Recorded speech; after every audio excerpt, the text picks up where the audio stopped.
Live from the city that never sleeps. 17 miles from Madison Square Garden, New York City. It's America at Night with Rich Valdez. America's favorite late-night talk program, featuring interesting guests from around the world and calls from across America. And now, here is your host, Rich Valdez.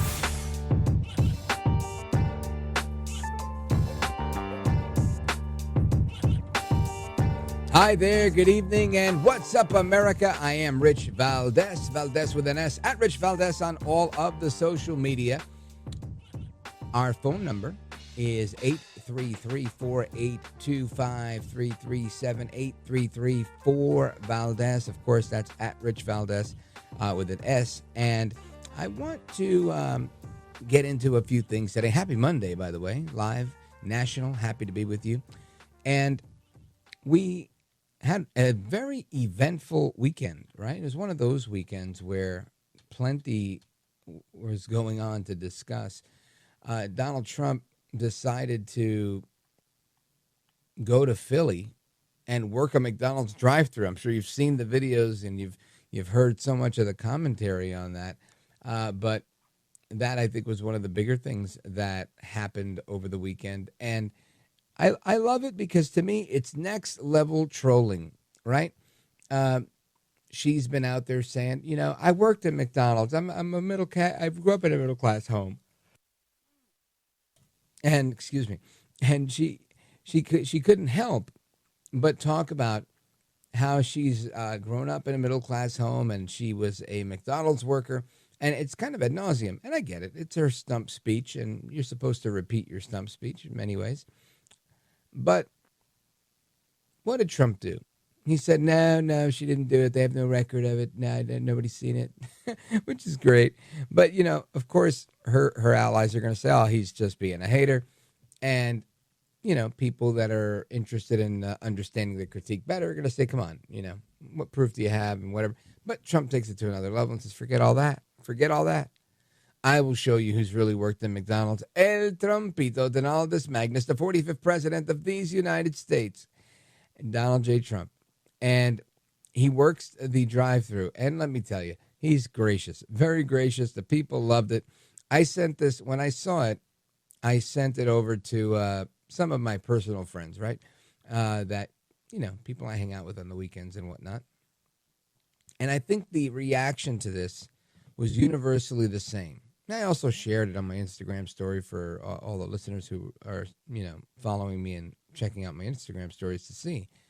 But my friends that, you know, I've known and grew up with and et cetera, they all said the same thing. I love this guy. And I thought to myself, how is it that everybody would have the same reaction? I love this guy.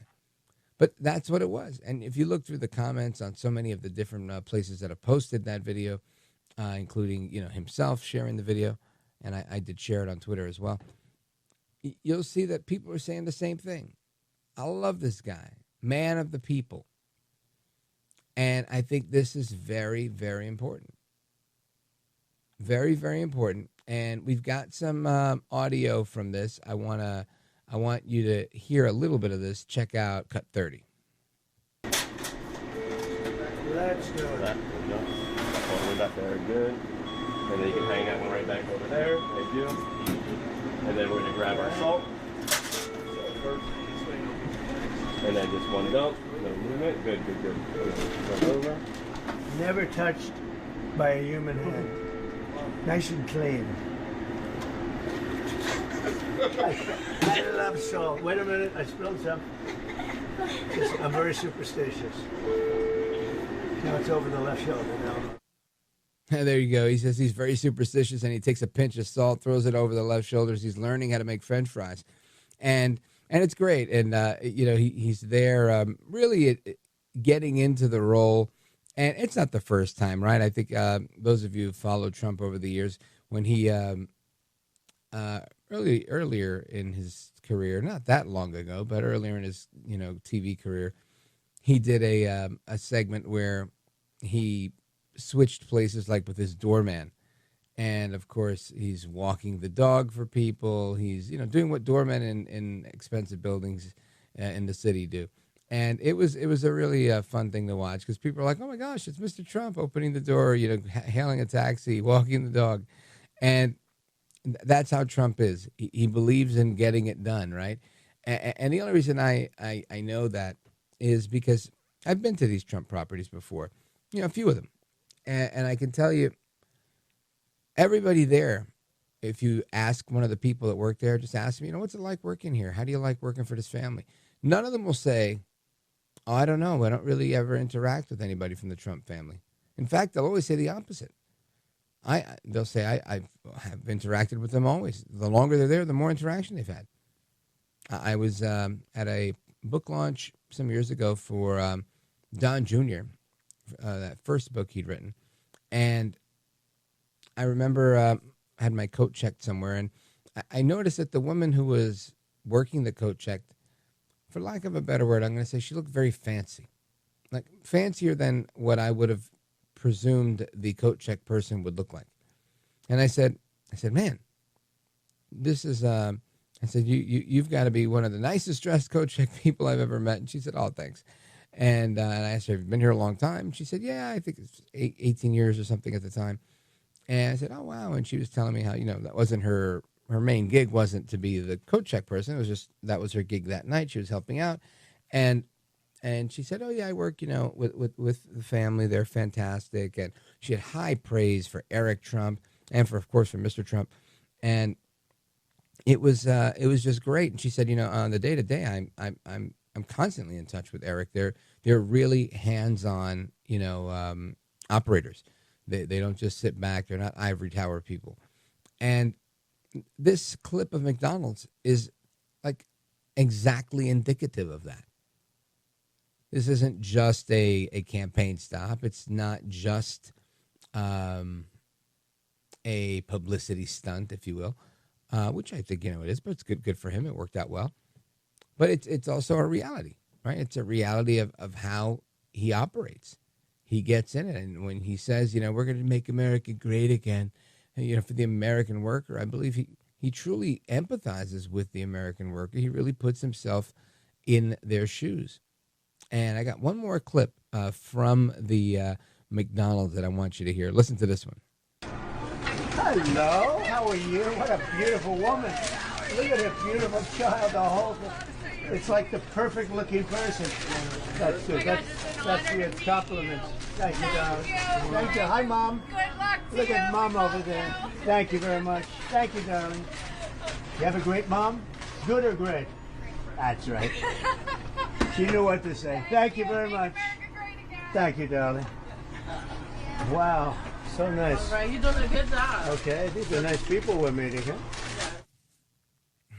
There's Trump again, being extraordinarily complimentary. And you could just see how he really gels with people in that type of thing. And again, is this a popularity contest? In some ways it is. But in reality, it's I'm highlighting this because I think this is just expert campaigning. He's out there telling the American people, look, I get it. She's saying it. He's doing it. It's that simple. How else do you communicate and connect with the American voter than in a McDonald's drive-thru? Right? For whether you like it or not, better or worse, everybody, at least at one point, has been on that McDonald's drive-thru line. And I think to the surprise of many, when they see the former president of the United States, candidate for president, likely to become the 47th president, serving you your fries, giving you that little pinch of salt without ever touching the human hand, as he said, I think that's it's quite a treat, and I think it was a really good move on his behalf. We'll get into that more in a little bit. I also want to get into some of the issues that are facing America. You've got a lot of things that are going on. I've been talking about lately how there's a battle for information. There is a war on truth, and we're going to talk about that with somebody who's on the front lines of that war on truth every single day. So keep it locked right here. We are scheduled to have one of my favorite anchors from the Newsmax television network, Bianca de la Garza is scheduled to join us in a little bit. So keep it locked right here, folks. We're coming right back. This is America at Night with Rich Valdez.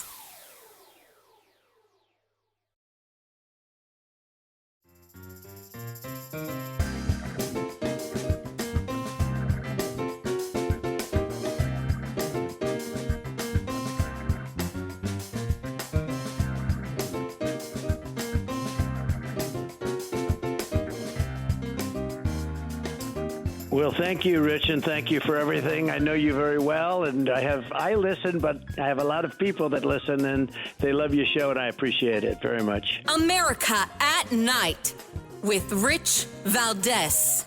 Every day from now until the election, we're giving out $1 million prize. That is, and all you have to do is sign a petition in support of the Constitution. It's very straightforward.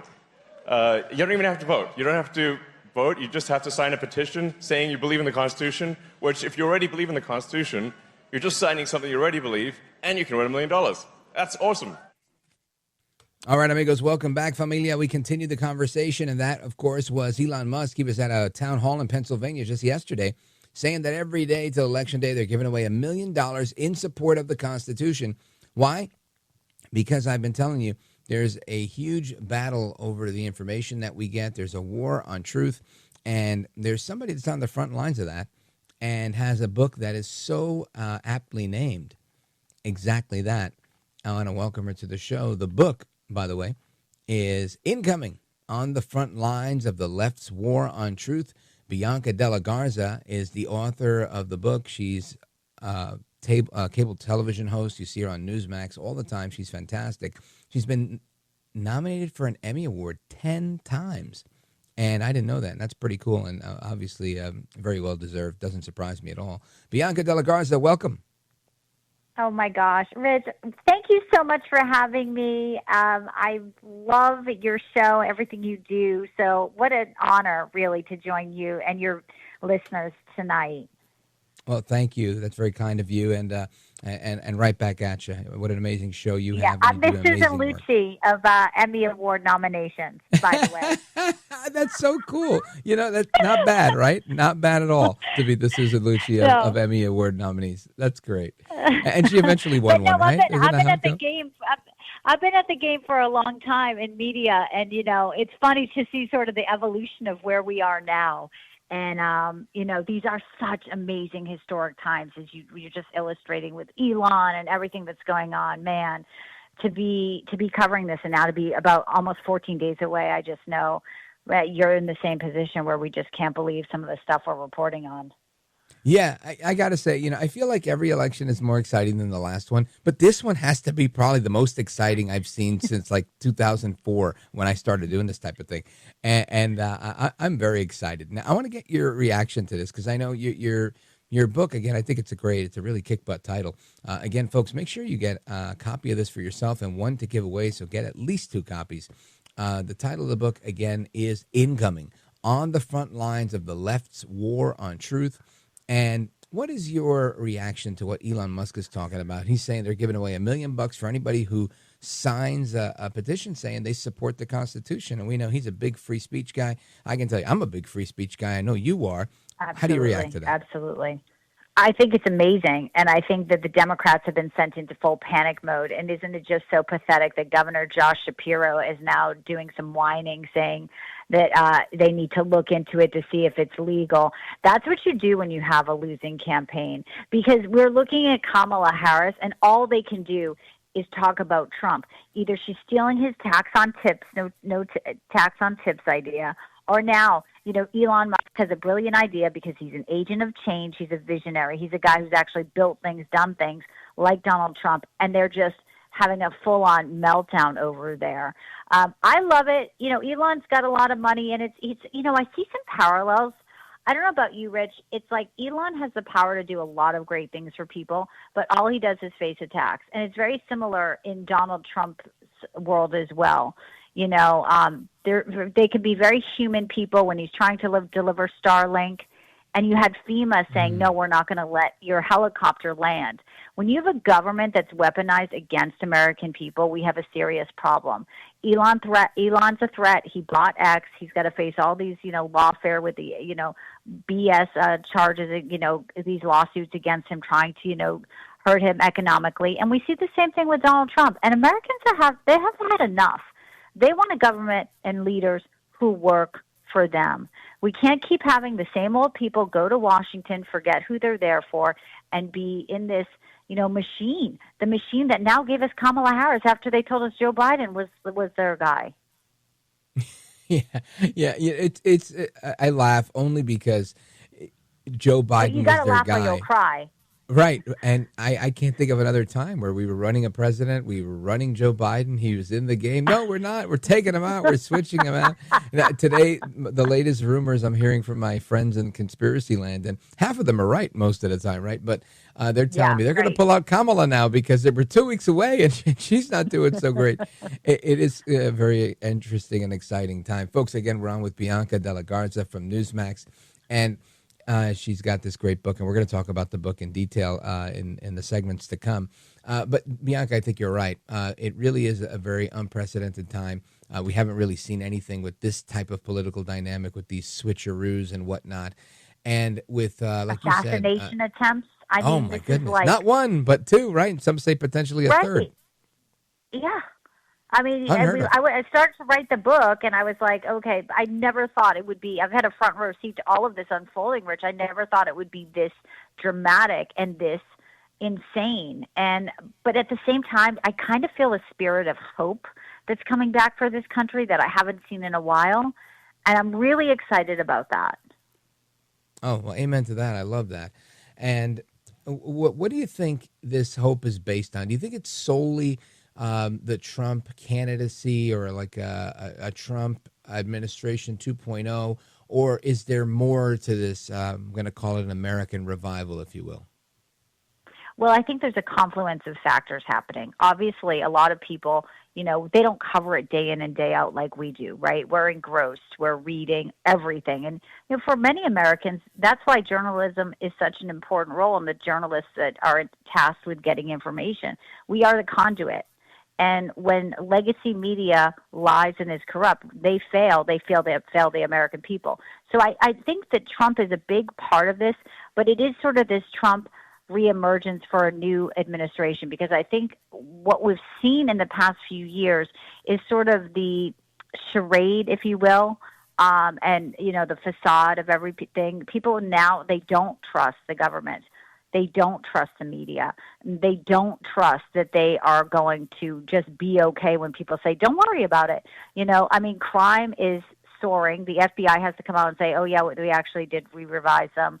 At this point, people have to, they're waking up. So I think part of the revival is you hit rock bottom and you say, okay, enough's enough. Gas, groceries, forget it.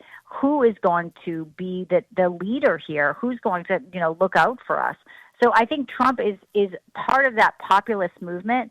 But I think there's a couple other factors going in there. I think people don't want to lose their First Amendment rights. I think people don't want to lose their Second Amendment rights. So I think you're right. Well, hang on right there. We're going to pick up where we left off. Bianca, stand by. Folks, we're on with Bianca Della Garza. We're coming right back. We're discussing her brand new book and a bunch of other things. Incoming on the front lines of the left's war on truth. Keep it locked right here. I'm Rich Valdez, and we're coming right back with our guest, Bianca Della Garza.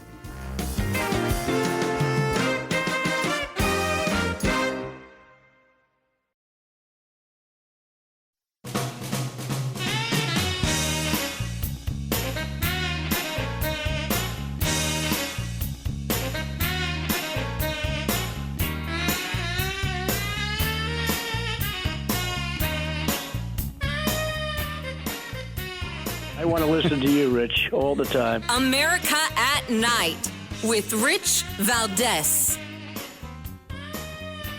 All right, amigos, welcome back, familia. We continue our conversation with Bianca Della Garza. She's the author of the brand new book, Incoming on the Front Lines of the Left's War on Truth.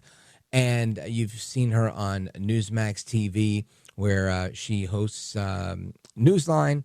And she also has been nominated for 10 Emmy Awards And as I just found out, she's the Susan Lucci of this, where she keeps getting these nominations over 20 years and hasn't nailed one yet. It's kind of like a game. I love it.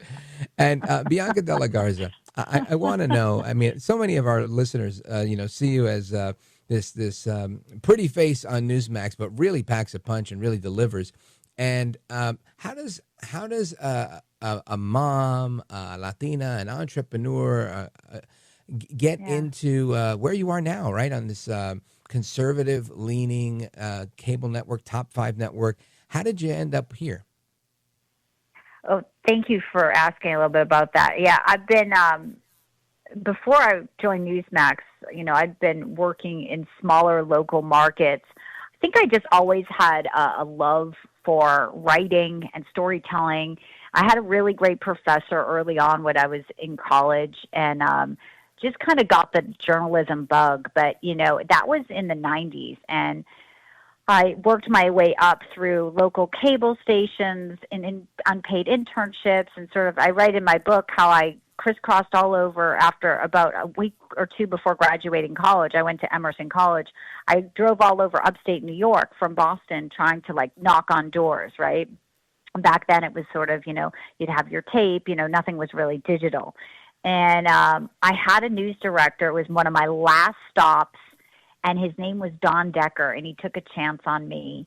And I don't know why, but we sat in the lobby for 20 minutes. I had been offered a producer job, but he knew I wanted to be on air, and he said, don't take it.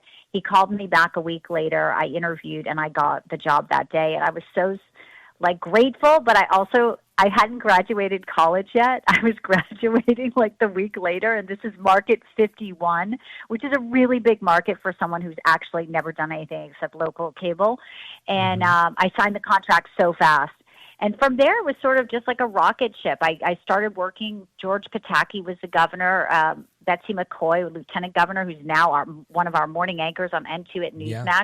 And I really just put in the work. Hillary Clinton ran for Senate. I covered that historic race. Charles Schumer, he won that year when I was there. So, putting in a lot of the work, and that I think has bred me to be asked better questions on a news set, because I've covered so many different stories from New York and upstate, and covering hardcore politics, hardcore, corruption, horse trading, all the ugly side of it. I went to San Diego, and, I am a Latina. My father was born in Monterrey, Mexico, and my family, great ancestors are from Spain. And they came over. They were conquistadors, sort of developed all of my 8th great grandfather colonized South Texas, has a statue in Corpus Christi, and came over and brought over the Longhorn. So I'm a very, very proud Latina. But covering the border back then, I also write about in my book, it's very different than the border we have today. So I guess how I got here was just putting one foot after another. I call it persistently pleasant, but also knocking on the doors, not being afraid to ask the hard questions. That's what's so troubling about what's going on today. The media is literally propaganda. We are so close to state-run media that it's shocking. And that's how communist countries work. They own the media so they can control the masses. People are not getting information because reporters are not asking the questions that need to be asked. And we saw this with Joe Biden, as we kind of alluded to at the top of the, conversation here. But when you don't have a functioning press, this is a huge problem. And for me as a journalist and somebody who has really been trying to do being the voice for the voiceless, and my job is to root out corruption. My job is not to hang out with the people in power, but to question them. That is a travesty to me. And I know that people see it now, but I also know that there are some people solely getting their news from legacy media. And, they're the ones who are still thinking Donald Trump is a dictator. He's a threat to democracy when they literally just installed Kamala Harris. Wow.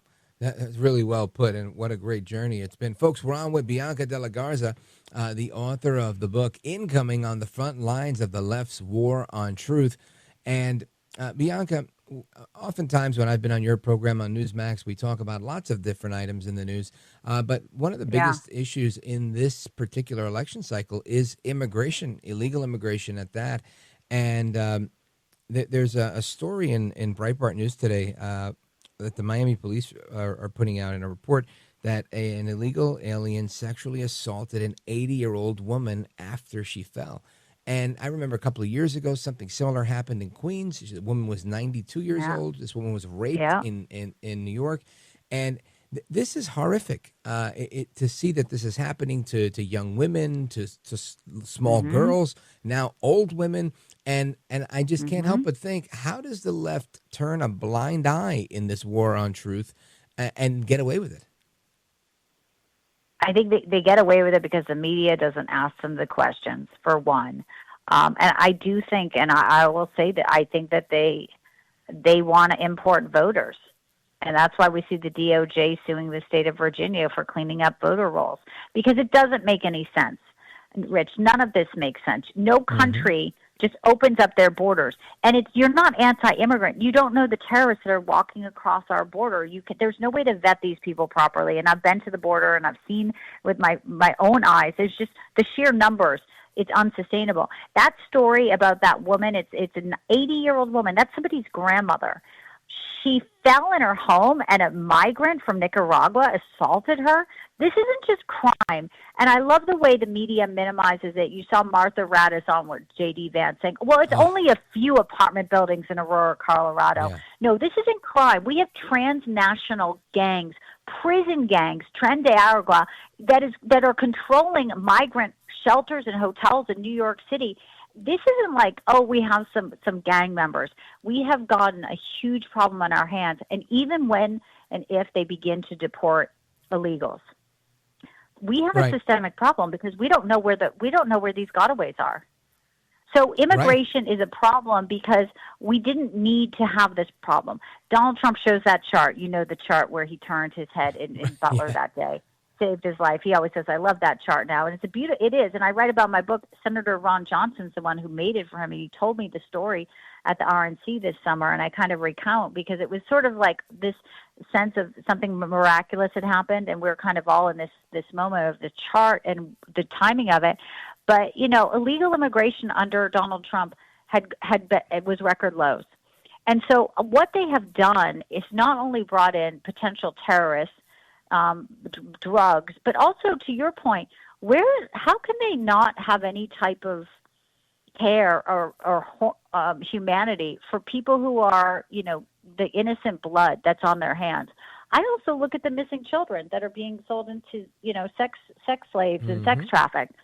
You cannot say you care about women and women's rights and want to make sure abortion is legal, but you don't care about the most innocent, vulnerable population of children. That, to me, right there, and I think it's a very sick, morally corrupt person that can do that. I cannot even wrap my eyes around any of it. It's hard for me to understand why they can't come to that. But I just think at some point, this Democratic Party, which one time wanted borders, right? We all remember Pelosi saying that. And it was one of their tenets. They have gone so far left, that we can't even recognize who they are. And that's why you see folks like Tulsi Gabbard. That's why you see folks like RFK Jr. That's why you see other people coming saying this Democratic Party today is not the ones of the past generations. These people are hell-bent on dismantling our country and everything in our country, be it the Supreme Court. They want to get rid of the filibuster. I mean, these are serious things that if they get in and they push these things in, our country will be unrecognizable. You think it's bad today, Rich? You just wait. Absolutely. I agree with that 100%. And again, amigos, we're on with Bianca de la Garza. She is the author of the book Incoming: On the Front Lines of the Left's War on Truth. We're coming right back. Keep it locked right here. This is America at Night with Rich Valdez. Call now, 833-4-VALDEZ. That's 833-482-5337. 833-4-VALDEZ. That's Valdez with an S.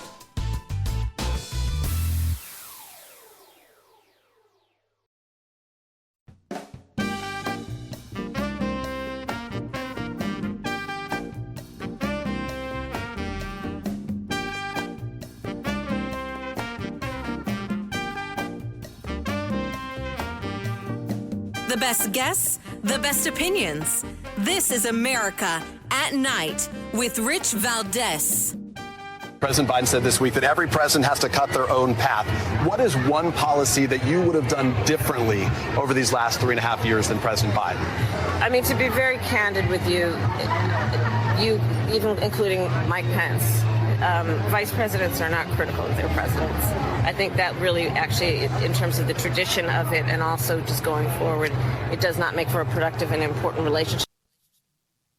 That, of course, is Que mala eres, which means how bad you are in Spanish. And Kamala Harris on MSNBC on Friday with Peter Alexander saying she wouldn't do anything any different than Joe El Baboso Biden. In fact, she looks up to the guy, and yet she wants people to give her another 4 years. I want to bring it back to our guest, Bianca de la Garza. She's the author of the brand new book that you've got to get a couple of copies of, because if you don't, well, then you're not in it. Incoming on the front lines of the left's war on truth, Bianca de la Garza, what do you think of Kamala Harris not willing to differentiate her platform and herself from Joe Biden? Yeah, that is going to come back to haunt her. Some folks are already saying that may be one of the critical errors she made. I mean, frankly, I don't think she ever really stood a huge chance of winning over everybody's, thoughts that she wouldn't be a continuation, because she's really just not an articulate person, right? She's just not. She's never been skilled at speaking. She's always been making gaffes and embarrassing people with that cackle, and on the world stage, she's just been a nightmare. But I think also something she just said there is, the vice president doesn't have any say. Didn't she also want to boast how she was the last person in the room? I mean, You can't have it both ways. So I think it's really been hard for her and a challenge to thread the needle. But Joe Biden's just like throwing her under the bus at this point. So if she's been sort of like loyal to him, and she's even said, remember in the Brett Baier interview last week that, she's seen Joe Biden and he's just this, brilliant person. There is no winning that conversation with her. She could have, if she actually had skills and IQ, talked about, ideas and things that she would have done. But everyone keeps going back to what, because things are so bad. They haven't been able to sort of manage, I think, that this campaign hasn't been able to manage the fact that they have brought people to the brink of, financial ruin and despair. So, I mean, it's kind of like you've dug a hole so deep for her to get out, or even try to pretend that she has some type of vision other than, what is this, legalizing marijuana and giving away free money and free, like, loans that don't need to be paid back. I mean, where have we heard that before? But, the thing, too, is like, I think the Democrats have just taken for granted a lot of important voting blocks, too. Have you kind of noticed that too, where now they can't get the black vote, they can't get the Latino vote, they don't have union endorsements. They've threaded the needle so much with Gaza and Israel. Now you had an Arab pack that usually always endorses Democrats, won't endorse either one this year. So these things matter when you don't know what you stand for, and then if you stand for nothing, how do you articulate that, Rich? Yeah, I agree with you 100%. This is, I think, the big problem for her, that, she might have had a sugar high that she could have worked with, honestly. I think she might have been able to do better. But ultimately, I think she's going to fare exactly like Joe Biden would have fared, because she failed to create any real distance. And do we even know if she ever worked at McDonald's? I mean, I still this is a matter of national security now. McDonald's, please look for these records. And if you have them, release them. Just like CBS News, release the transcript. No, I mean, I'm joking, but I'm not joking, because it's like she doesn't even know, like, now there's a friend who came out and said, yes, I know she works at McDonald's. I mean, but this is just ridiculous. The inauthentic manner when you saw her put her hand on her chin, how she's so coached, how she's so great on the teleprompter, but you ask her one question and she falls apart if she's at a news conference. She cannot take any questions from reporters. This whole thing, I loved everything about what Donald Trump did in Bucks County at McDonald's, including wishing her a happy birthday. Masterful. He really is. Yeah, and it was just real.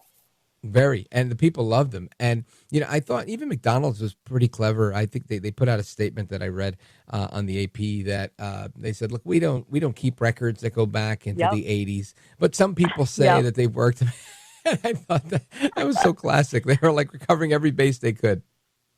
I know, but I do give them so much credit as a corporation because I guess they were getting some flack, and they're like, "Listen, we were approached. We're open to everybody. We serve everybody," and it is sort of that servant mentality. And there's video of Donald Trump. It's coming back out, and I remembered this, but now that I see it trending again, I hope we see a lot more of this because the Democrats are like, "Well, this was staged. This was staged." It's like he doesn't work at McDonald's, okay? So yes, of course, it was a planned visit, Right. but.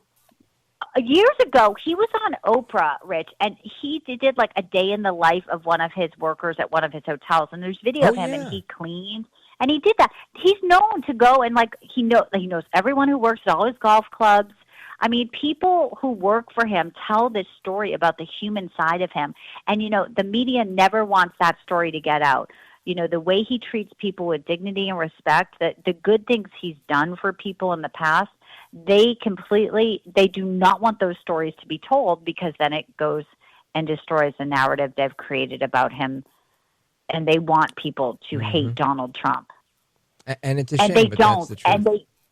It's such the truth. Everything is directed. In the book I I said it's the left's war on truth, but their war now is directed at this one man because everything that they have been able to pull over in America, they know if he gets in, it's over.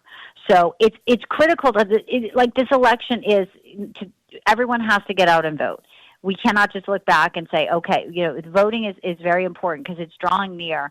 This election, every vote is going to count. It's going to be tight. I do think it might be tight. I think that for some reason we just need to make sure that people don't sit on the sidelines because there's too much at stake here for our kids, for the future. I agree with that. Bianca, would you indulge me a couple of more minutes of your time, or do you have to go right now? No, of course. I'm so enjoying this conversation. Perfect. All right, so folks, we're coming right back with Bianca de la Garza.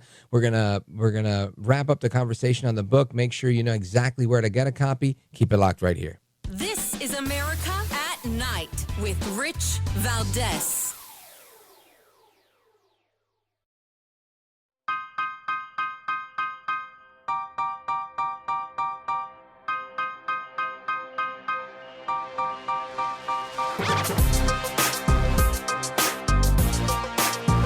Mr. Call Screener, who is a budding radio star, by the way.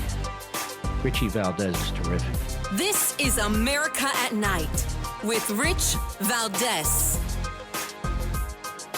All right, familia, welcome back. We continue our conversation with Bianca de la Garza. She is the author of the book, and I want to make sure I get this right, Incoming: On the Front Lines of the Left's War on Truth. What a great title, because that's the truth, and she is on the front lines. You see her on Newsmax all the time on her show and all the special reporting that she does. Bianca de la Garza, let everybody know how they find you, how they follow you, and how they get a couple of copies of the book. Oh, thank you so much, first of all, for having me. Yep. So the book pleasure. is on Amazon. The easy way to do it, maybe you go to my website, biancadelagarza.com, or the other website is incomingthebook.com. But if you go to Amazon and you search Incoming and my name, it should pop up. And I'm on Twitter at Bianca DL Garza, Instagram, Bianca Della Garza Official, Truth Social, of course, Bianca Della Garza Official, and Newsmax every day, 12 to 2, East Coast time, 4 to 5. It's an outstanding program. Definitely check it out. Again, the book, Incoming: On the Front Lines of the Left's War on Truth. Give her a follow. Check her out. Her website, again, biancadelagarza.com. Bianca, I want to thank you for being here. You really you did an amazing job. You're a gentlewoman, a patriot, and a scholar. Hey, you're on the front lines too, Rich. I appreciate you and your listeners. You bet. God bless. All right, amigos, we continue. There is more to come straight ahead. We're going to talk about election irregularities and a whole lot more. Plus your calls and more in the third hour. Open phones across America. Keep it locked right here. I'm Rich Valdez.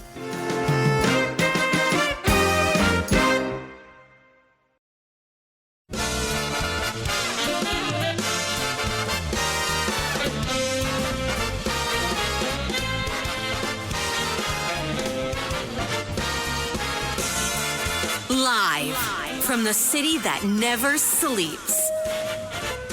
17 miles from Madison Square Garden, New York City. It's America at Night with Rich Valdez, America's favorite late night talk program, featuring interesting guests from around the world and calls from across America. And now, here is your host, Rich Valdez.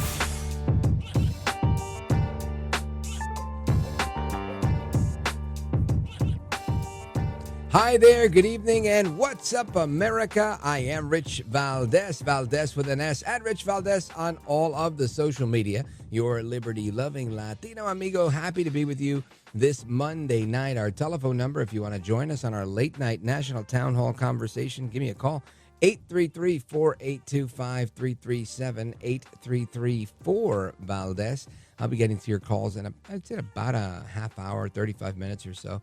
And I want to get into some of the news of the day. Of course, earlier I played a clip, and I'll play it again maybe in the next segment, of Elon Musk, who says that, they're going to be giving away $1 million.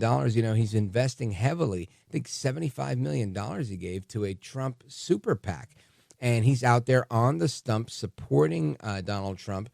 And somehow it's wrong, right? They're coming after him. They're beating him up. They're saying this, that, and the third in the media. And that's my job, right? I beat up billionaires on the left like George Soros and others. But when Elon Musk comes in here, it makes only sense that if he's supporting a candidate that's right of center, they're going to beat him up. I get it. That's fair game. But the real question here is he doing what Soros is doing, right? I mean, yeah, he bought Twitter, and Soros is trying to buy hundreds of radio stations. Is that the same thing? I guess to some degree it is. But did Musk use foreign money to do this? I don't know. I don't think so. Last I checked, I think he is the richest guy out there. So he just bought the thing, and he's overhauled it and made it better in many ways, right? Trying to make it profitable. I think it's still not profitable. And there was some undercover footage years ago of people at Twitter saying, well, it's not profitable, but we'd like it to be, but we're communists, so we don't care if it's profitable or not. Right? I don't know if you remember that. Maybe I'll dig that up if I can find it, and I'll play it for you. But interesting to see how they're beating him up. I think they other than a few conservatives in media, I don't see too many people beating up on anybody that's on the left.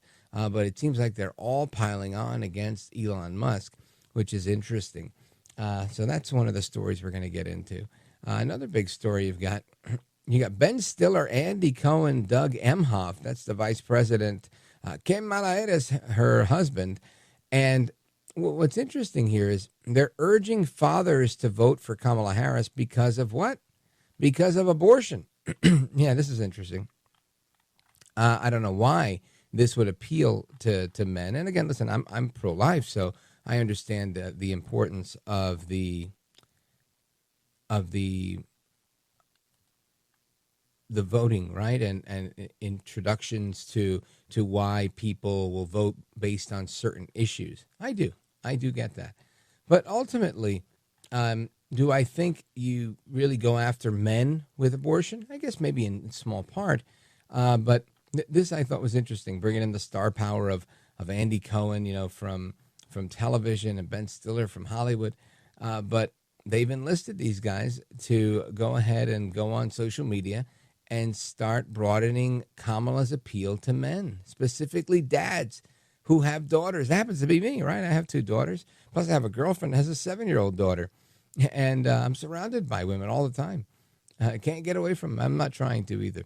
But the video also features her husband, Doug Emhoff, who talks about being a responsible family man when it comes to abortion. So I guess that's a big deal to some men. I don't know why that would be, something at this point that they would be focusing on, a week and a half, I should say 2 weeks from tomorrow, from Election Day. But interesting, right? Just interesting. Not 2 weeks. We got 14 days from tomorrow, right? And is that right, Count Dracula? Yeah, I'm making sure I got it right. So I don't know why you would do that, but I guess if that's your defining issue, then you're probably not in really good shape, right? If you can't motivate your people to get to the polling location of their choice by saying how great your economy is, how great your policies are, how safe you're going to make our border, I don't think it's going well for you. At least that's my take on this. You might have a different take. There's another story. Stick with me. There's something else I wanted to get into here.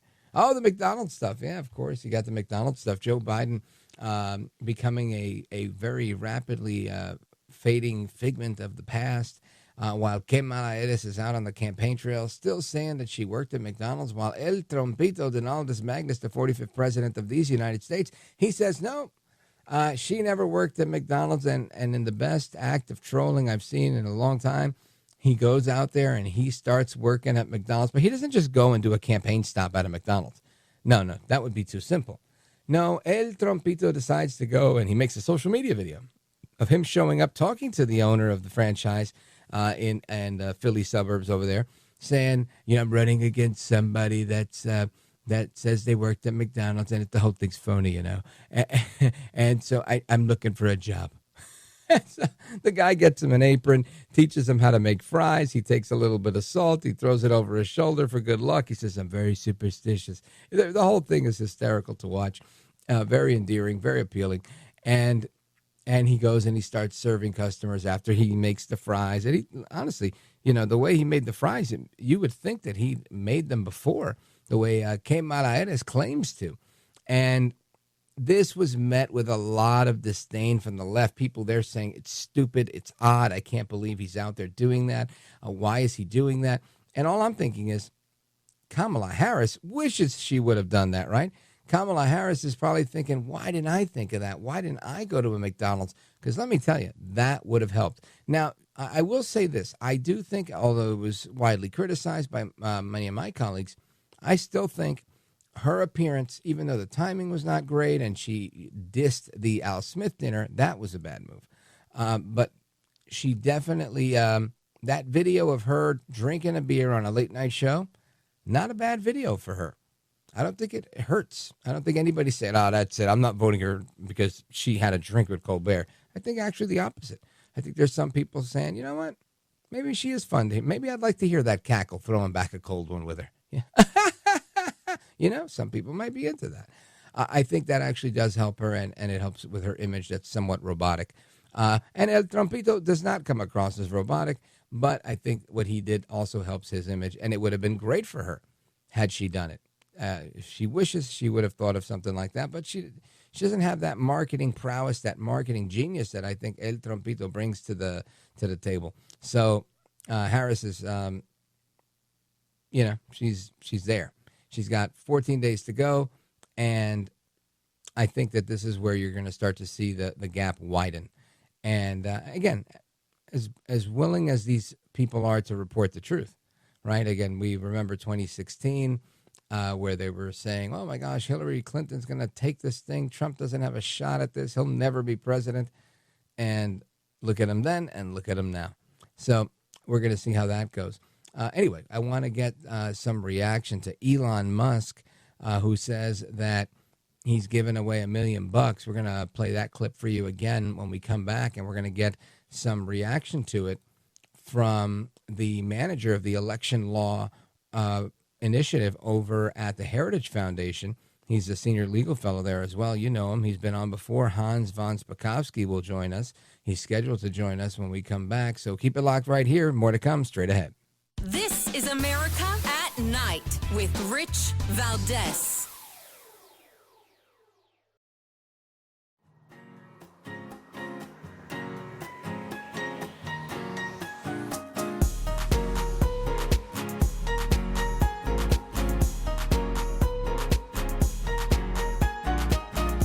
America at Night, your home for the best election coverage. All right, amigos, welcome back. We continue our conversation tonight. I am Rich Valdez, live with you until 1 a.m. Eastern time.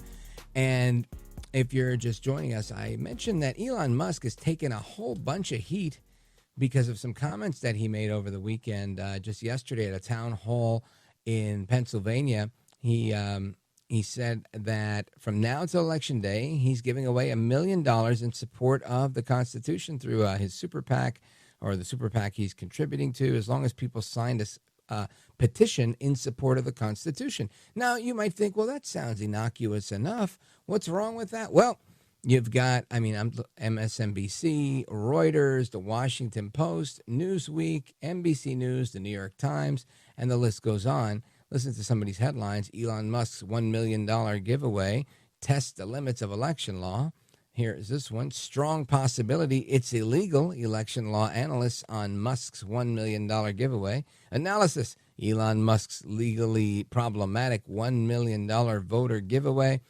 Elon Musk petition. Illegal vote buying election law expert says. And on and on. So I've got my own election law expert to tell us, is that true? Is it not true? And get his thoughts on it. Hans von Spakovsky is the manager of the Election Law Reform Initiative at the Heritage Foundation. He's a senior legal fellow at the Edwin Meese III Center for Legal and Judicial Studies. Hans, welcome back. Well, Rich, thanks for having me back. And all those so-called legal experts, frankly, are wrong. And, it's interesting you called me to be on tonight.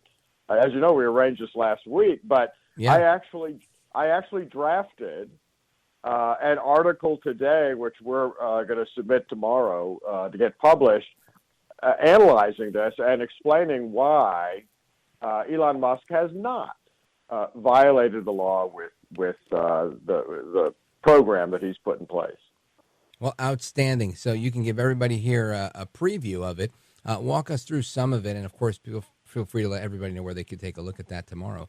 But sure. Why are some of these guys getting this wrong? Okay, well, there is a federal law, a federal criminal law that says that it's illegal to pay someone to register to vote, okay?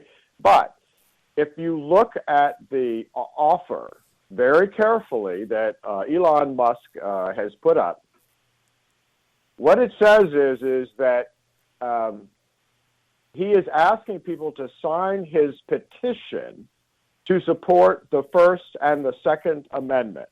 And if you sign that, you then basically are entered into a lottery for $1 million.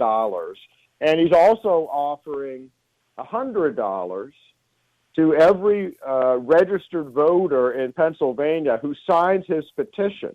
The key to this is that a condition to signing the petition is that you must be a registered voter. So what that makes clear is he's not paying individuals to register to vote. He's paying people to sign his petition supporting the First and Second Amendment. It's a condition that you have to be a registered voter to be eligible for this, but it's for people who are already registered. So under the strict terms of the statute, he is not violating it. This isn't any different. And you know this because I'm sure you've been involved in this. Remember, what do political consultants and pollsters always do before an election? They put together focus groups, right? They put together focus groups to ask them, who are you going to vote for? What are the issues? And they pay those individuals to be part of those focus groups. And what is one of the conditions always to be a paid member of one of those focus groups that's going to talk about candidates and elections? You have to be a registered voter. So this isn't any different than that, and it is not a violation of that federal statute. Hans von Spakovsky, and I listen, I look at this and I think, who is infamous for giving away money, and not just in the forum of focus groups or even with what you're talking about here with Elon Musk, but with literally on election day with GOTV efforts, with walk around money. It's the Democrats, right? They've been doing that for as long as I've been alive. And right. I find it so interesting to see that there's you're taking a page from their playbook. You're illegal. You're wrong. You're breaking the rules. It's just it smacks of hypocrisy. Well, it does, but like I said, from a technical standpoint, they're just simply wrong. And look, I say that as unlike, for example, the Washington Post was quoting this law professor out in Los Angeles, this very, very well-known liberal. Well, unlike him, I actually worked at the U.S. Justice Department, which is responsible for enforcing the law they're talking about. And in fact, my job there was coordinating enforcement of federal voting rights law. So as a DOJ veteran, I can tell you what Musk is doing doesn't violate federal law. Outstanding. Hans von Spakovsky setting the record straight. As the news breaks, we bring you the best analysis and coverage here. And again, Hans, there's no shortage of articles right now coming out in the last several hours saying that, leading law experts are questioning the legality of Elon Musk's initiative to give away $1 million a day to registered voters in key swing states.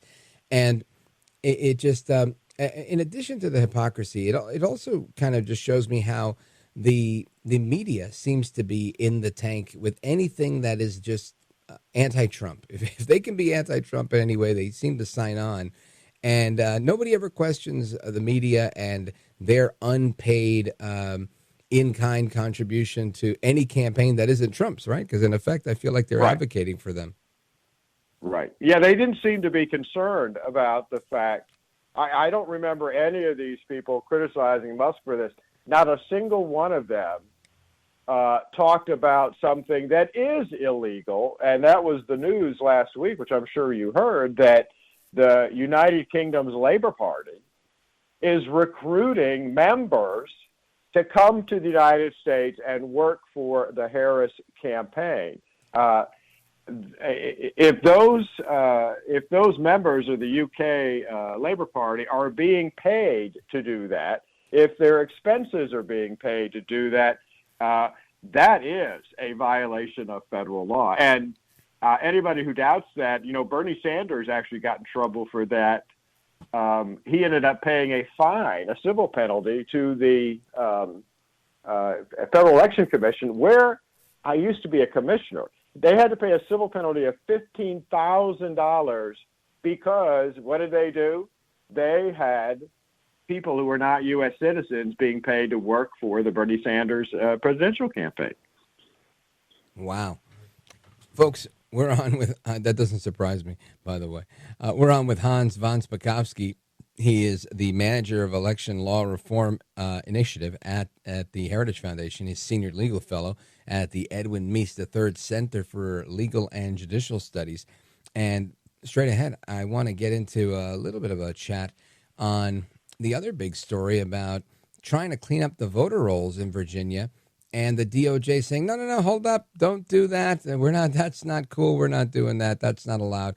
And it just amazes me how we get to these places where this juncture, I should say, in our politics, in our history, where we arrive at a place where trying to do the right thing and make sure that non-citizens not voting is somehow wrong.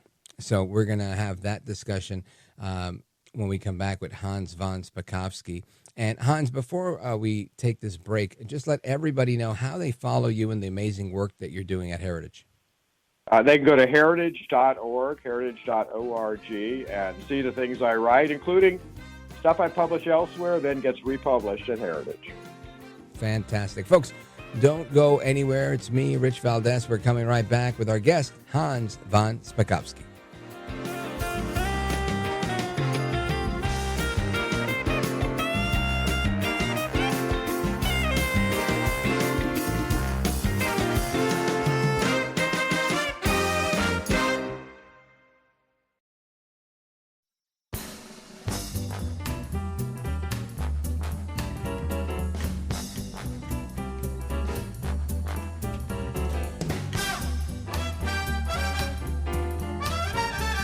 Well, thank you, Rich, and thank you for everything. I know you very well, and I listen, but I have a lot of people that listen, and they love your show, and I appreciate it very much. America at Night with Rich Valdez. The Department of Justice is suing Virginia. The lawsuit was filed against election officials Friday that accuses the state of striking names from voter rolls in violation of federal election law.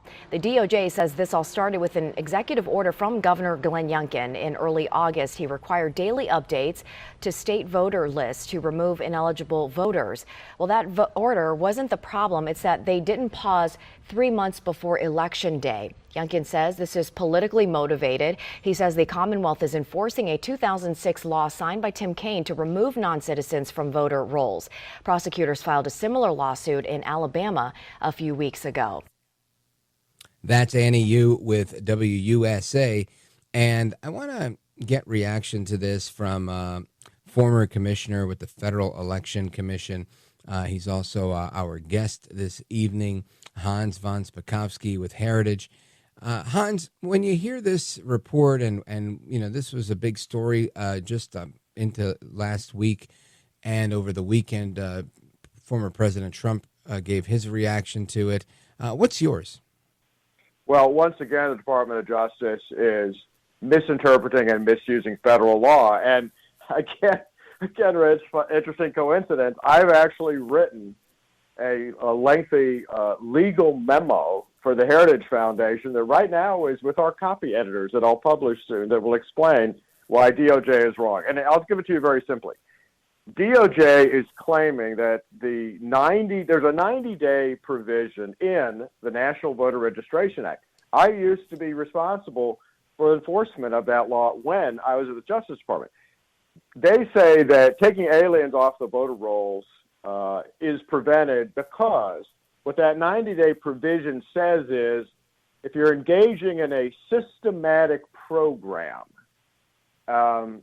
to clean up your voter rolls, it has to end 90 days before Election Day. But here's the problem with that. If you'll read the language carefully, that 90-day provision only applies to the removal of voters who have moved away. In other words, people who were eligible to register when they did, but became ineligible because they moved.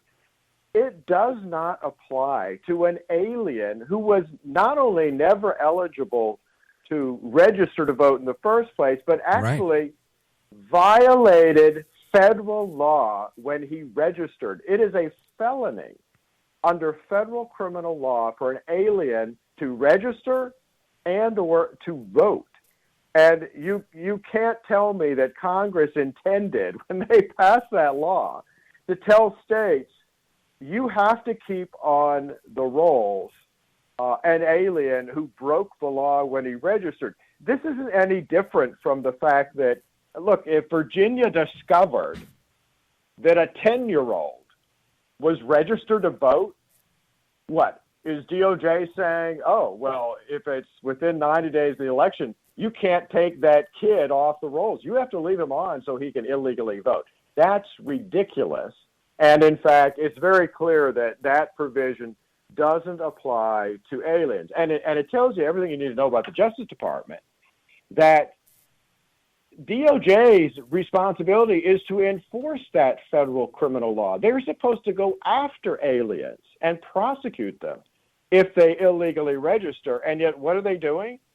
No, they're not investigating and prosecuting these aliens. No, they're telling Virginia, oh, you have to keep them on the voter roll so they can illegally vote in November. Well, it seems like this is a ploy to help one party over another. And it is. How does this, how do we get away, how does anybody get away with it this close to Election Day? Well, they believe that they can convince judges, particularly liberal judges, to rule in their favor. Because when you look at if you don't look at the 90-day provision carefully, if you don't read it carefully, if you don't understand the law, I guess a judge could be fooled into thinking that it prevents the state from taking people who were never eligible off the voter rolls. But that is just not the case. That's an improper interpretation of the law. And hopefully what will happen is if Virginia loses before some federal judge, this will hopefully get appealed and will eventually get to the U.S. Supreme Court because, yeah, they sued Virginia, but this is an issue all over the country. Right. Texas announced that it's removed 6,500 aliens from the rolls. Alabama has taken over 3,000 off the rolls. South Dakota has taken, I think, 700 aliens off the rolls. This is a problem all over the country, and particularly in local elections, it could make the difference in the outcome. Wow. I agree. And I think this is a huge problem. So what's the remedy here? Is it just more lawsuits, more bringing attention to this, to the public eye? What do you recommend? Well, the states need to all, like in this Virginia lawsuit, other states need to join Virginia in defending what they did. And other states also need to join what the state of Florida just did. I don't know if you saw this, but within the last couple of days, the state of Florida filed a lawsuit against the Biden Department of Homeland Security. Why? Well, because there's a federal law, it's part of the immigration statute, that says that federal authorities must respond to any inquiry from a state official asking about the citizenship status of a resident in their state. And Florida has sued the Department of Homeland Security saying, look, we've been asking you to check the citizenship status of registered voters in Florida, and the Department of Homeland Security refuses to do it. So DHS is basically thumbing their nose at Florida and, frankly, other states too, and saying, we're not going to comply with this federal law. Oh, man. Well, Hans von Spakovsky, all we can do is hope that other states will jump in on this. And I want to continue this conversation straight ahead. Folks, again, we're on with Hans von Spakovsky with the Heritage Foundation. He is the election integrity expert there. And we're going to continue. I want to get his take on what's to be expected in the upcoming election that's already underway in many places with early voting, and to kick off on just 2 weeks from tomorrow night. Or from tomorrow, I should say. So keep it locked right here. We're coming right back with Hans von Spakovsky. This is America at Night with Rich Valdez. Call now, 833-4-VALDEZ. That's 833-482-5337. 833-4-VALDEZ. That's Valdez with an S.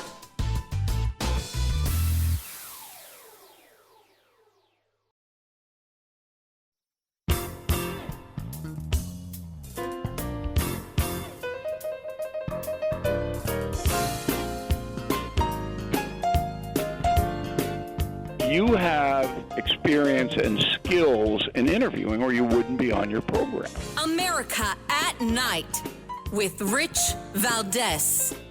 I just haven't gotten over something the Justice Department did yesterday, where Virginia cleaned up its voter rolls and got rid of thousands and thousands of bad votes, and the Justice Department sued them that they should be allowed to put those bad votes and illegal votes back in and let the people vote.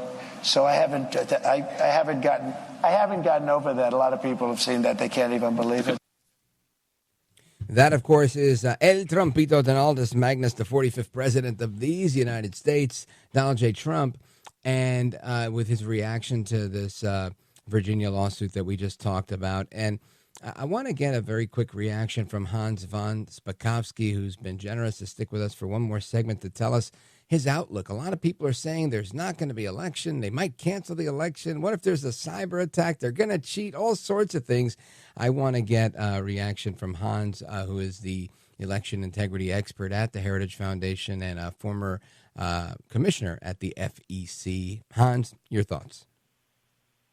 Well, look, what I would say to folks is, yeah, I'm concerned about things like DOJ abusing its role and trying to make sure aliens stay on the voter rolls. But I would tell folks that overall, we're in better shape this year than we were in 2020. And one of the reasons for that is that many states actually finally realized after the 2020 election that there were vulnerabilities in the system that they needed to fix.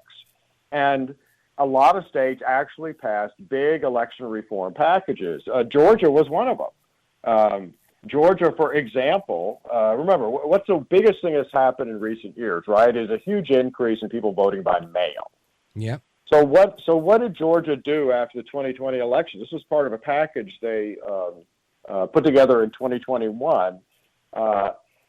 They've had for years a good voter ID law, but it only applied to in-person voting. So they extended the voter ID requirement to absentee ballots. That's a good thing. That increases the security of the mail-in balloting process. I would tell folks, look, if you have a choice between voting early in person or voting through the mail, please go vote early in person. Because one of the problems with voting by mail is that the Postal Service is not very good at handling the mail. In fact, they've had so many problems, Rich, that about a month and a half ago, the two national organizations that represent all of the election officials across the country, bipartisan, Democrats, Republicans, they sent a joint letter to the U.S. Postal Service complaining about the mishandling of mail during the primaries this year, and in particular, the Postal Service delaying delivery of absentee ballots so that many of them arrive too late to be counted. So you are just so much better off if you go vote in person. Yeah, vote early, get your vote in, but you're better off doing that than voting by mail and risking that the Postal Service might not deliver it in time. You know, Hans, I think that's a concern a lot of people have. And this idea that it's going to take us a week to figure out who the next president is, do you think there's a lot of merit to that? Or is it something that you think has been addressed by most states? Well, in fact, there may be a delay if the election's very close, and the reason for that is this huge increase in mail-in balloting, and that's because a lot of states have changed their laws. You know, it used to be in most places, if you voted with an absentee ballot, it had to be in the hands of election officials by the end of Election Day. But now states have changed their laws to say, well, as long as the envelope containing your absentee ballot is postmarked by Election Day, we'll still count it, even if it comes in a week later. And because of that, and the fact that so many more people are voting by mail, in the last election, 2020, 43% of the American electorate used mail-in balloting. That delays the counting of ballots because you still have absentee ballots coming in after Election Day. So in some places, again, if the margin of victory is very small, yeah, the election results may get delayed. And I know you got to go, but the last one was, I had a guest on recently who told me he thought that there might be a cancellation or delay in having Election Day. And I thought, I've never heard of this in the 248 years of our existence. How would you do that? Yeah. No, that's not going to happen. There's no statute. There's no ability of anybody to somehow delay Election Day. Look, if somebody wanted to really do that because of exigent circumstances, they would want to do it in North Carolina, right, and Florida that have gotten hit by hurricanes. Disaster But the zones. Election Day is not being delayed. They are putting in effect special measures like extended hours for early voting so that people will be able to get their ballot in by November 5th. The election is not going to get canceled. Hans von Spakovsky, outstanding analysis as always. Let everybody know how they can follow you and find the wonderful work that you guys are doing.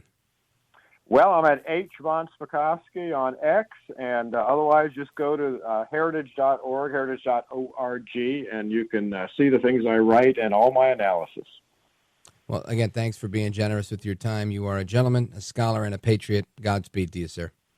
Great. Thanks for having me. You bet.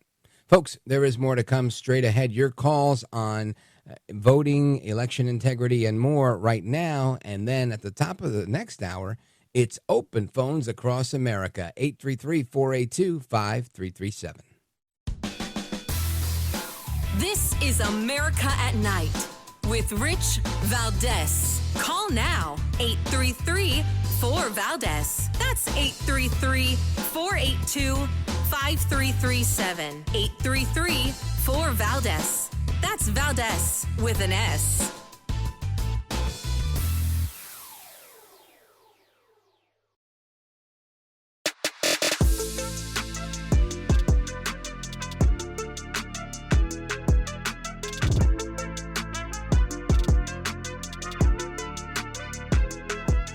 Call now. 833-4-VALDEZ. That's 833-482-5337.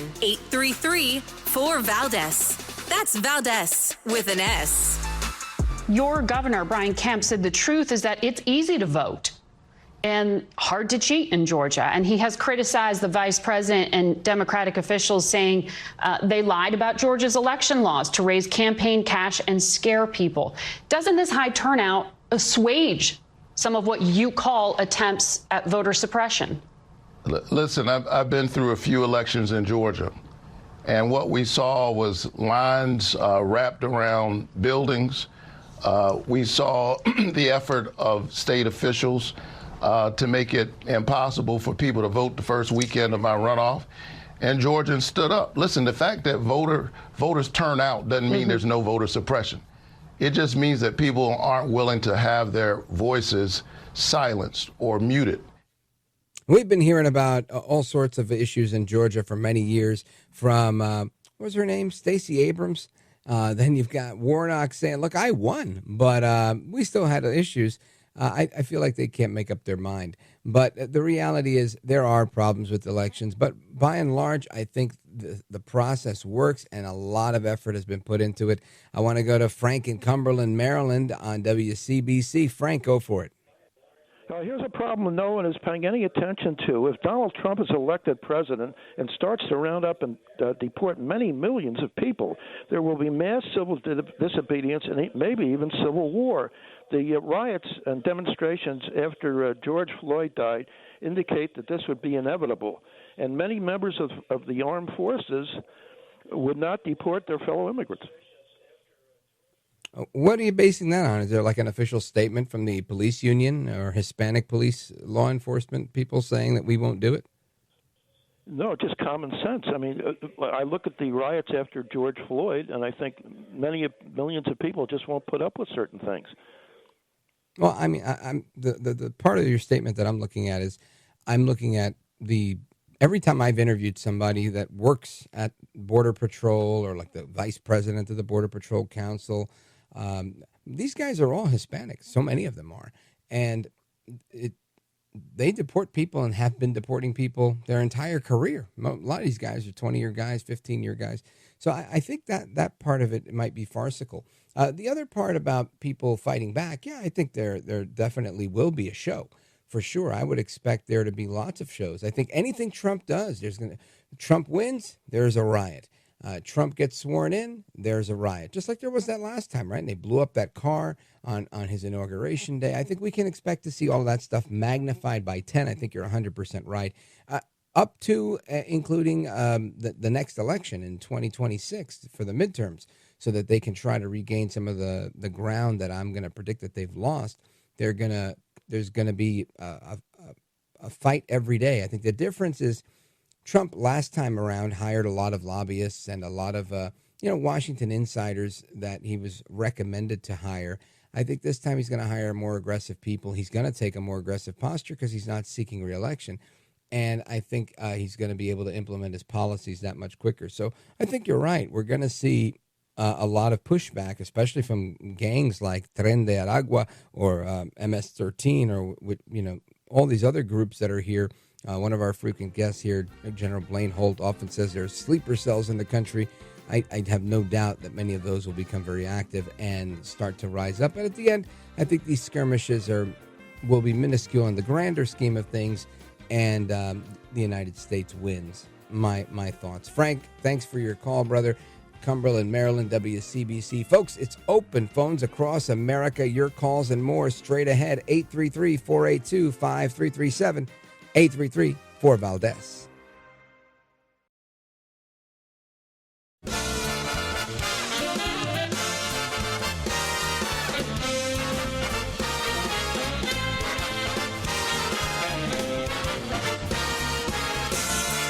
Live from the city that never sleeps.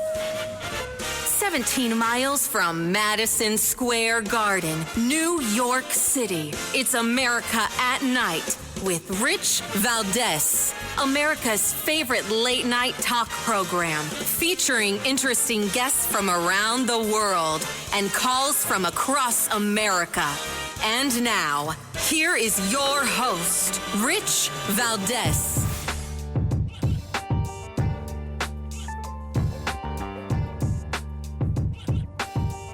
Hi there, good evening, and what's up, America? I am Rich Valdez, Valdez with an S, at Rich Valdez on all of the social media. Your liberty-loving Latino amigo, happy to be here with you. Our phone number, if you want to join us on our late-night national town hall conversation, we call it Open Phones across America. Open Phone America, 833-482-5337, 833-4-Valdez is the phone number.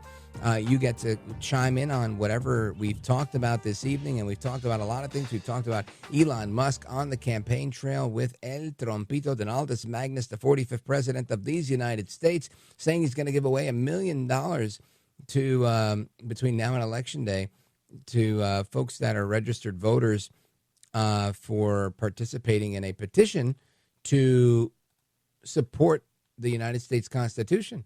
Now, while some election law experts say that that is a potential violation of the law, in particular election law, we had former Federal Election Commission Commissioner Hans von Spakovsky on, and he says, nope, that's not true. That's fake, phony, and fraud. It's totally legit. So the analysis that you're hearing, the haterade, if you will, is not accurate. We've also had an excellent conversation with Bianca de la Garza from Newsmax about her new book. We had a great discussion on the news of the day, and if you want to hear those, you can always check out replays of anything you may have missed at richvaldez.com. But we're also talking about election integrity, what to expect on the campaign trail, as well as some things that President Trump learned during his first term in office and what he vows to do differently this time around. Of course, Kamala Harris says she'll do nothing different from Joe Biden, but El Trompito has told RFK Jr., Bobby Kennedy, Robert F. Kennedy Jr., that he would, in fact, do some things differently than his first time around. Check this out. President Trump, to me, in 2016 to 2020, I fought everything he did. He appointed people to, he appointed an oil industry lobbyist, Ryan Zinke, to run Interior Department, a coal industry lobbyist run the EPA, a pharmaceutical industry lobbyist run the Health and Human Services, a telecom lobbyist to run the Federal Communications Decision, and so on. And these were all people who were taking those agencies and turning them predatory against the American public. I was suing him, and I was fighting him, publicly criticizing him. He said to me when we met, he said, the last time I came into office in 2016, I had no idea how to govern.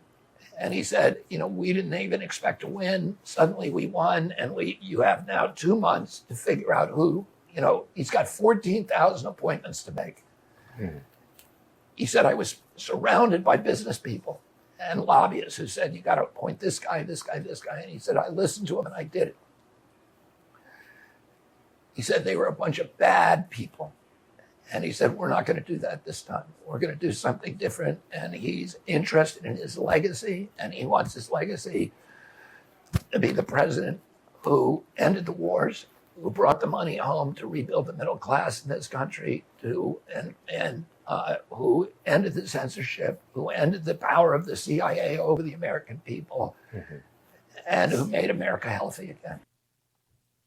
That is RFK Jr. saying that he was told by Trump there are a-holes on both sides and no more lobbyists. We're going to eliminate the control of the CIA over the lives of the American people, amongst other things. That's part of making America great again. And I got to say, I believe that El Trompito is going to go for the gusto. And if anybody's ever had a shot, right? JFK talked about doing that. His opportunity was cut short by assassination. They tried to do that to Trump.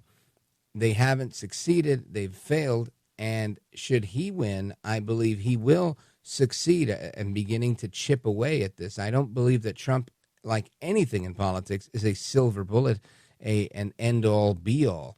But I do believe that he can come in like a bull in a china shop, like a wrecking ball, and start the process that's desperately needed to root out the structures that permit the pervasive corruption that permeates in Washington and in governments across the country.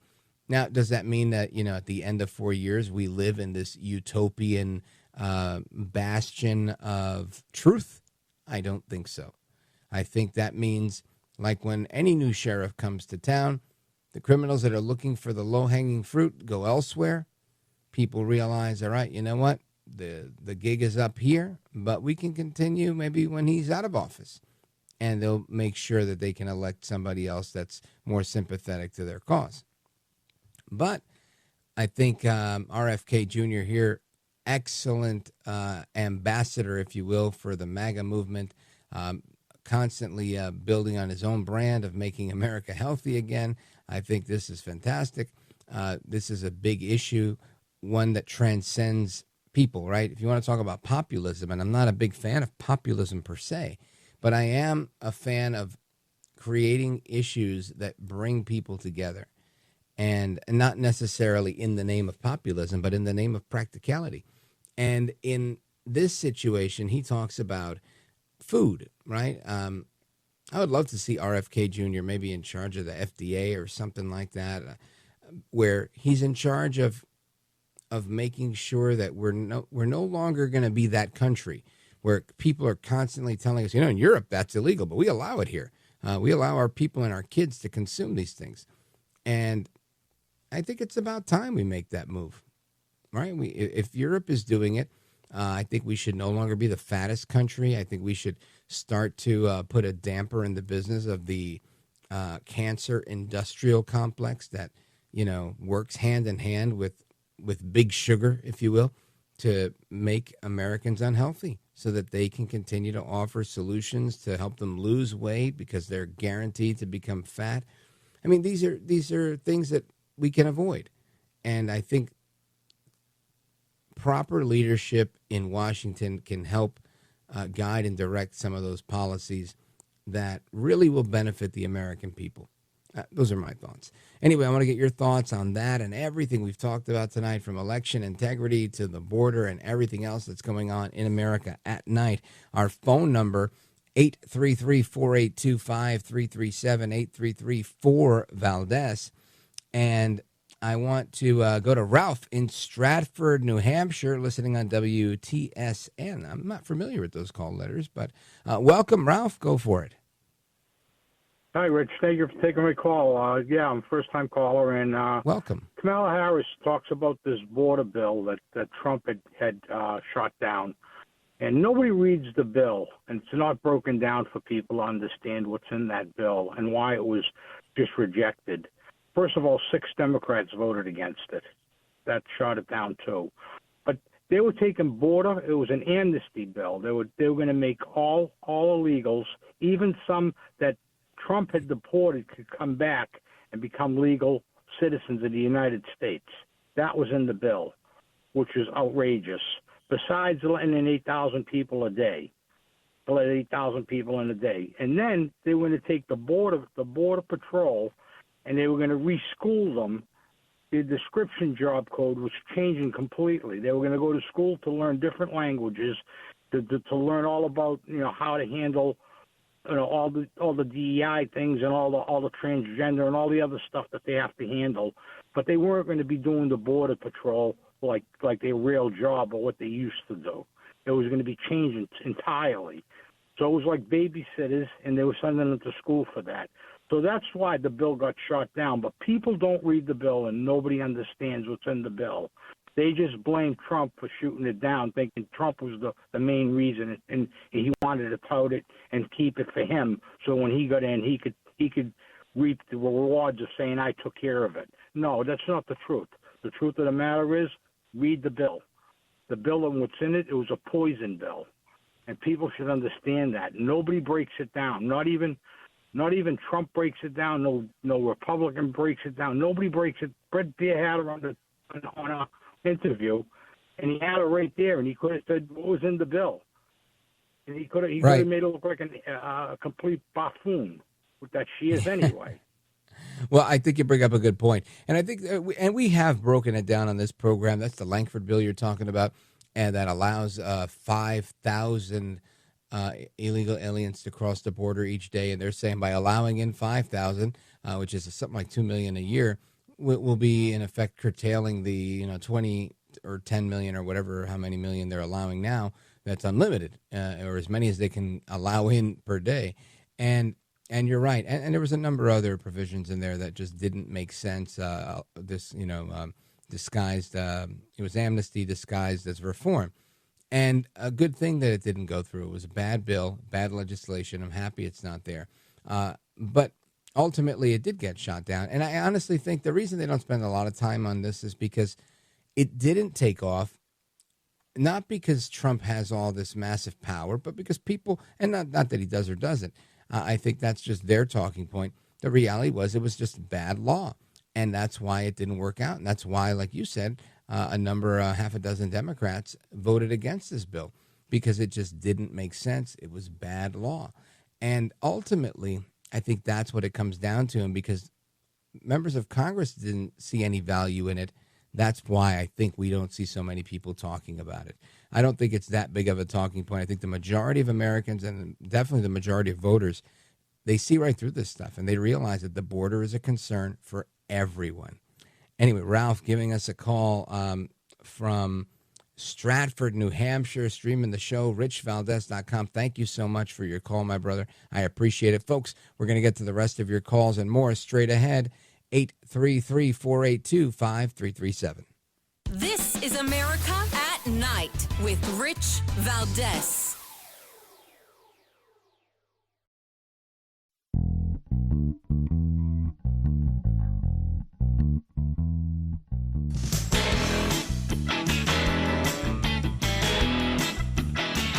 By the way, your ratings are up. Congratulations. I had somebody. It's always nice to check. I like to see, even if they're friends, I like to see how are they doing. Are people listening, right? That's right. But you're doing great. America at Night with Rich Valdez. I was asking what other things that she's proposed in the past would cause you to campaign against her if she went through with it. Yeah, I mean, look, what she did 4 years ago, just like Donald Trump and the oil thing. I mean, there's lots of things. The candidates change over a period of years. That's one of the great things about Kamala Harris. She's not an ideologue. Okay. She is open-minded. That's why she's changed. Donald Trump thinks he knows everything. He doesn't change. That, of course, is billionaire Mark Cuban, who a couple of years back, I don't know if you remember, he was really big on Trump, right? He was saying, look, I like Trump. He was all about how the Democrats were raising taxes, and this was just bad news. And yet here he is hating on everybody. Now, I want to get back to the rest of your calls, 833-482-5337. And I just want to give another shout out to WTSN and their sister stations, WTPL and WEMJ, the Pulse of New Hampshire. I actually recognize the other call letters, but it's kind of a tri-cast out of New Hampshire. So big shout out to that family of stations. And I also want to just remind our audience that we're on 3 new stations in New York as well. 920 WGHQ. We've also got WBNR 96.5 and AM 1260, and WLNA 94.3 and WBPM 92.9. So a big welcome to you all, to our family of stations across New York, and everybody else listening across the country as well. And let's get back to the phones. Let's see, where do I want to go here? He says he likes the fact that Kamala is a flip-flopper. That's Mark Cuban. Let's get some thoughts on another billionaire, Elon Musk, from our favorite conservative liberal dissenter, David in San Francisco, streaming the show, richvaldez.com. Go right ahead. Well, thanks, Rich. I tuned in late when you were interviewing Von Spakovsky. Did he talk about the hurricane victims of Florida and North Carolina? No, he mentioned that if there were ever a need to delay the election it would be in exigent circumstances such as the hurricane, but that in effect they will extend voting times and et cetera, but there's no need to actually cancel the election, which was the genesis of the question. Well, that's a stretch because I 5 days ago, apparently, he wrote a piece for the Heritage Foundation about the poor victims of the hurricane. I'm kind of surprised he didn't bring them up in this in the interview. But the reason I called, I consider, of course, Heritage Foundation to be a pack of traitors. They don't believe in taxation with representation. And they did not take part in lobbying Florida or North Carolina to make sure that voter registration is extended. Rather than delaying the election, you can just extend the voter registration. And I would bet that the Heritage Foundation did not help in lobbying to make sure that the victims of those red counties are able to vote. How many of them don't have a house to go back to and are going to be committing a crime if they have no voting address? Right. Well, David, again, two things. Number one, the Heritage Foundation is a think tank. They do have a C4 arm, which is an advocacy group where they do lobbying, but they're not a lobbying organization, right? It's an educational think tank, number one. Number two, I've never seen a think tank lobby on behalf of anyone, but he did bring them up, like I said, and in the context that I stated, which was if there ever were going to be a cancellation of an election, which there's never been, that it would be likely due to exigent circumstances. And he used North Carolina and Florida as examples, saying, but even those states aren't making any claim to needing to cancel Election Day because of all of the things that you mentioned, right? That even with all of that going on, they're still prepared to hold their election, giving extra time for whatever it is that the state feels that they need to do. And of course, you know, government, our government, which is based on the concept of the consent of the governed, is based on just that, right? So the representatives that are closest to the people are the state representatives representing their state or your city council, county elected officials, etc. And in my opinion, who am I or who are you or who is Heritage to decide what they need in Florida or what they need in North Carolina? It's something they should decide with their officials. Again, that's what we the people is all about. So I wish them Godspeed in their hardship, but ultimately that's totally on them. David, thank you for your call. Big shout out to everybody listening in California. If you're in California, hurry up and get on before the show's over. New York, same thing. And I see we have calls from all over. We got several calls from New York, several from Montana, several from Pennsylvania, Arkansas, Virginia as well. Let's go to, let's see, there's not enough time here. Oh, yeah, the music will cut you short. Dean in Hampton, Virginia, I'm going to come to you shortly. Thanks for holding on, everybody else as well. The phone number is 833-4825-337. It's open phones across America with me, Rich Valdez, allowing you to sound off on every topic we've discussed as well as anything else you want to bring up. Don't go anywhere, folks. Rich Valdez coming right back. 833-482-5337. 833-4-VALDEZ.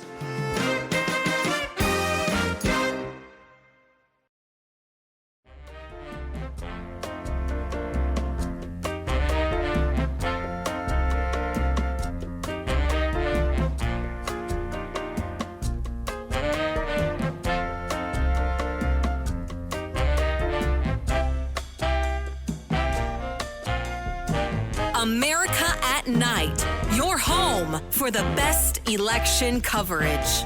Call now, 833-4-VALDEZ. That's 833-482-5337. 833-4-VALDEZ.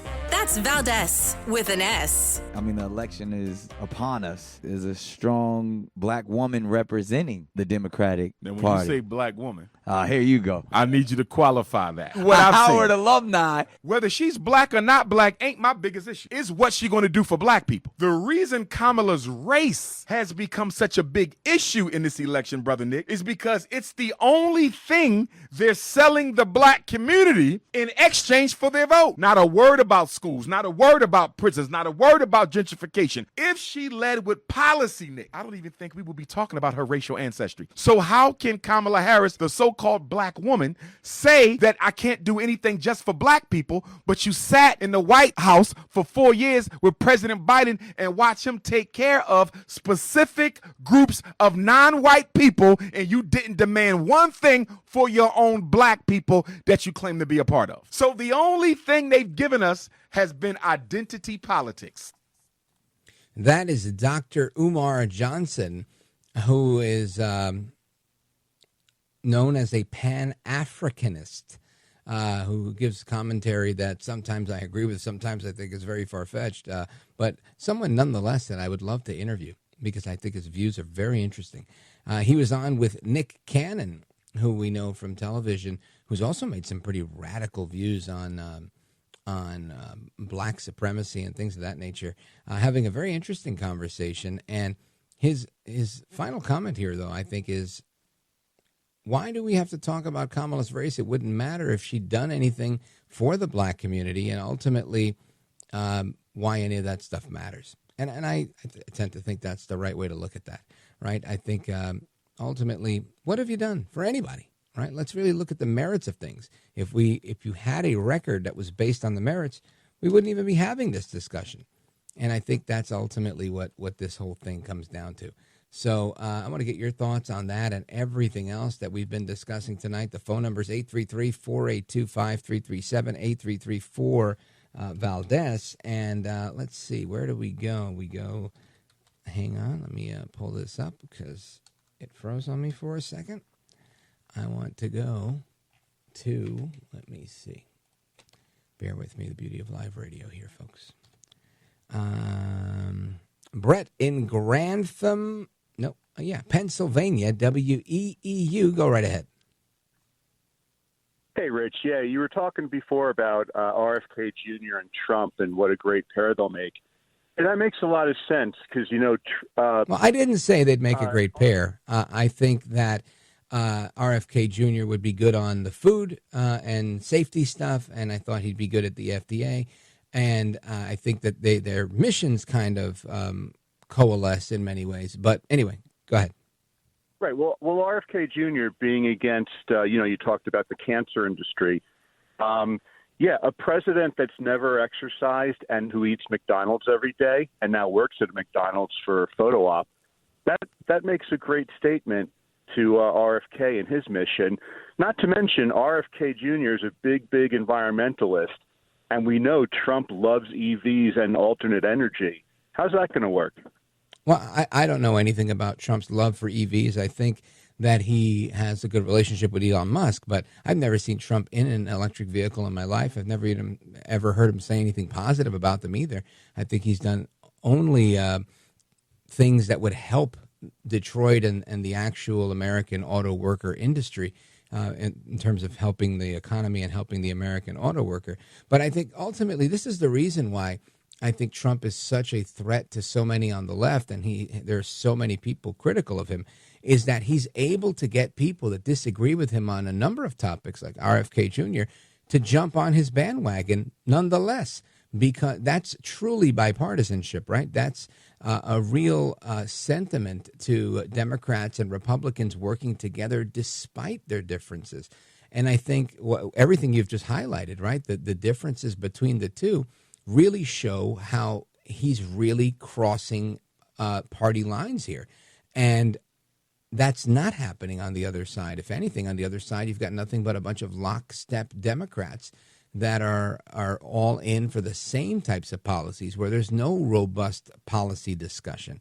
And I think that's exactly what they're trying to do, is bring that type of nuance to the national discourse. So I think you bring up a good point. Brett in Grantham, Pennsylvania, WEEU. Trump is bipartisan, and I think you're right.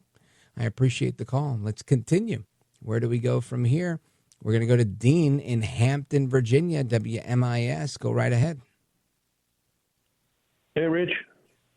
Hello. Go right ahead. Hey, yeah, this is a very spiritual thing going on. I don't know how much you know of the Bible, but, the Bible talks about, the transgressors will come at the end times, and the transgressors will go against the Bible. And how everything is progressive? Well, everything's opposite named, just like the inflation bill and all that. So we have everything opposite. So how can you be progressive and want open borders for your country when Deuteronomy 28 says that's one of God's curses is having open borders and sending people from a distant land that won't respect your elders or your youth? So how can that be progressive for a country or anyone when that's a curse from the Lord? Other things too that are going on, like the climate. How can God have 7 bowls of wrath and all that at the end times to punish the people on the earth, and have man destroy the planet before that happens? How can that happen? It can't happen because that's the Word of God. Revelation starts off the Word of God and testimony of Jesus Christ. So those things are definitely going to happen. So the Earth's going to have to be here with people on it to be punished. And if mankind could destroy his own planet with the climate, then that would mean that couldn't take place.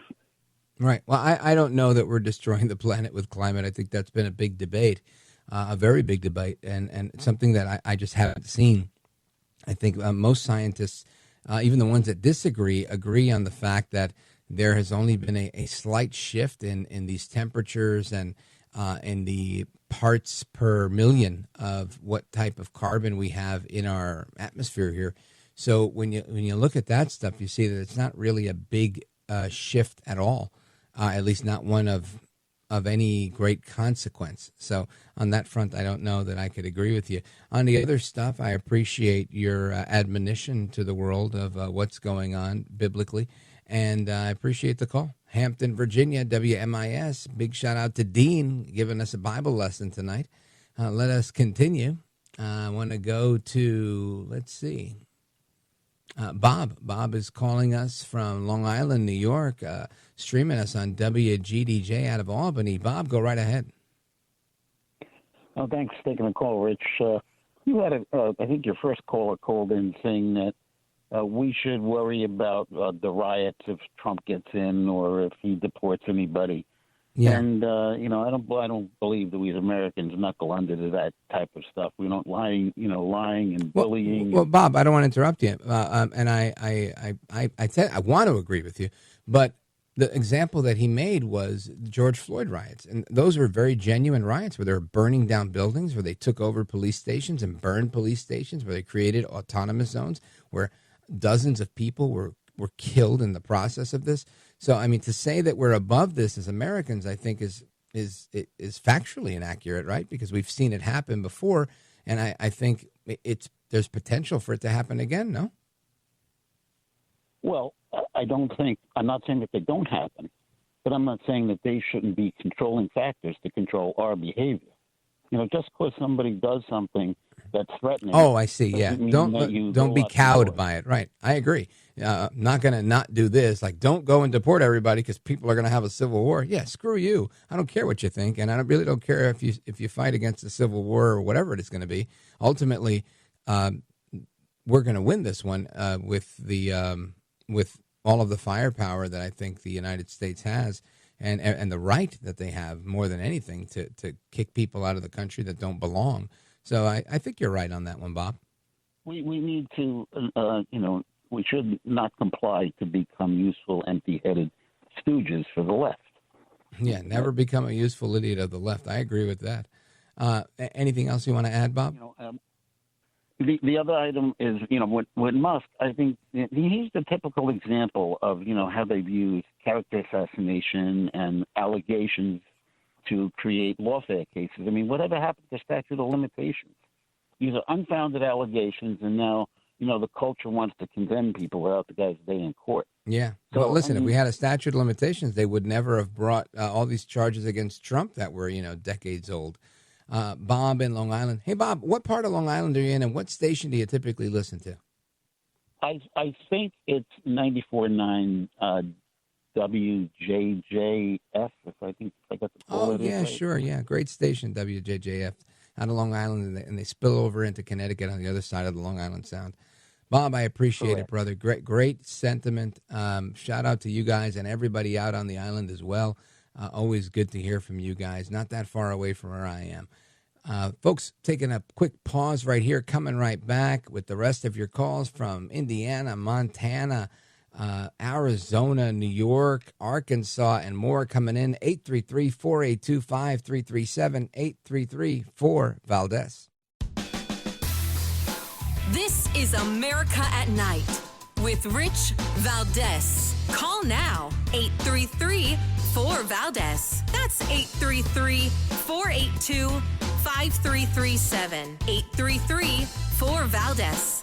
That's Valdez with an S.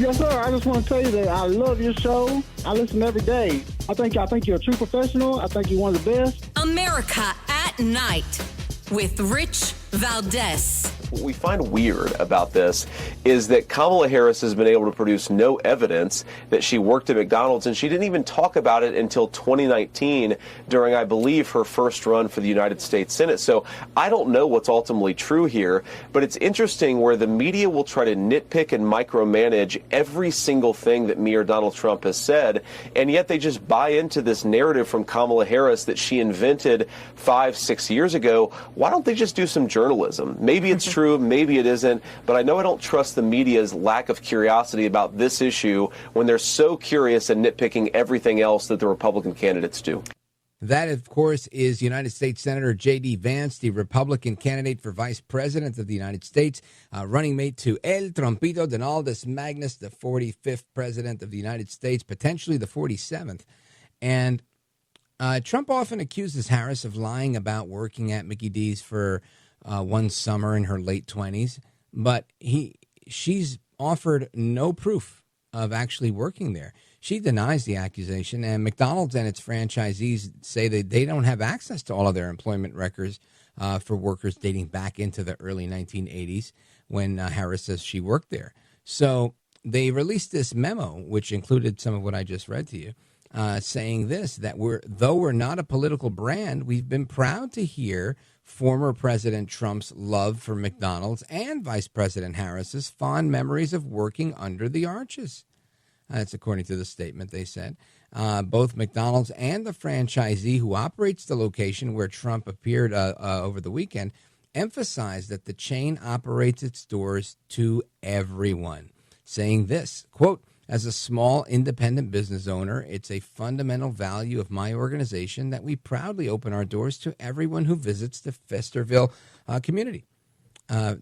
This was according to the franchisee, Derek Giacomantonio.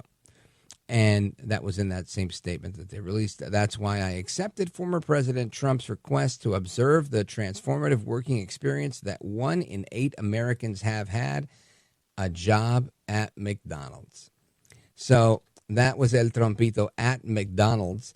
And I want to get some of your reaction to that. Let's go to Jane, Saratoga, New York, WGDJ up in Albany area. Go for it, Jane. Hi, Rich. Yeah, first of all, I think what I think what Trump did at McDonald's was absolutely awesome. He loves his fans. He loves his country. And one of his outstanding qualities, he loves to interact with the people voting for him, with just the everyday guy and girl. And he is absolutely incredible when he does that. Harris is an idiot. We all know that. People have to be, and I've already volunteered, people have to be very careful about your area and your mail-in ballots. And if you have any doubts whatsoever, now I've already spoken with like 15 people in this area, and I am willing to drive them to the poll to do their voting. And if everybody would reach out and offer to give people a ride, then people don't have to panic and just give up and say, "Oh well, I can't do it." And really, I think he relates on just such a normal human being level, and I think that's his outstanding quality. I think you're 100% right. He comes through as a person, not as a politician, and at least that's what I saw. And again, some people might say, well, that's exactly what politicians do. They put on the apron and they start pandering to people. But I think with Trump, he really connects with people. We all know that Trump isn't going to work at McDonald's, right? The guy builds hotels and golf courses, but he is a hospitality pro. And he is a politician, former president of the United States, and I think it was appropriate to do what he did. And I think it was, honestly, a great move and something I wish, I'm sure that Kamala Harris wishes that she did herself and did it first. Jane, thanks for the call. Shout out to WGDJ. With about a minute to go, I want to go to Pat in Arizona streaming the show for us. Pat, go right ahead, brother. Hey, Rich, thank you very much. I wanted to just tell you about the updating of our elections out here in Arizona. Yes, they did vote for the illegal aliens cannot vote, but then they can vote federally. A federally vote. I have no idea what this is, but they put these ballots together so they're easier to go through. I think that's the reason why if a person's citizenship is questioned. Now, these people have to know, and I think it's a trap for these innocent illegals. They're in our country. They're being used by the Democratic Party. That they should know that it's a federal law that they're breaking, and they can get in some serious trouble. Serious trouble is right, Pat, and I think they don't realize the extent. But the problem is they don't care. It's not that they don't realize they don't care. They realize that they can get away with this as long as they control the executive branch, and I think that's exactly what they're trying to do.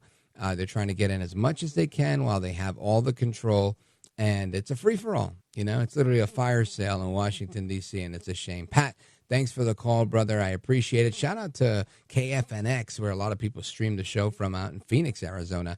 Pat, thank you for your call, brother. Folks, we're coming right back with the rest of your calls and more in the Speed Round. This is America at Night with Rich Valdez.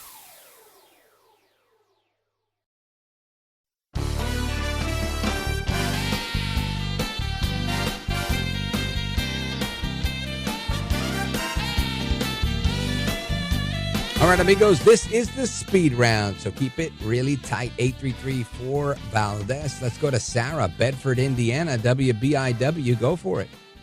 Okay, your call couldn't understand why RFK was going with Trump. Well, think about it. The liberals were so heavy-handed with the vaccine. Of course RFK is going to go with Trump because he represents freedom of choice. And then also, as far as the environment goes, if the left was serious about the environment, they would encourage American companies to divest with countries like China and Mexico who are ruining their environment. Thank you. Wow. Outstanding, Sarah. Outstanding. I appreciate it. And let's quickly go to Joe in Salem, Arkansas. KSAR, go for it. I agree with Sarah. Get the poison out of the food supply and do something about that poison needle and that vaccines. Listen, pandering is, I'll quit with this. Pandering by the administration for the 2.5% raise on Social Security. I was on the dole for, I get the minimum, $300 and some a month from Social Security. And they've never let it out until December, middle December. So they done it last Thursday to gather more votes.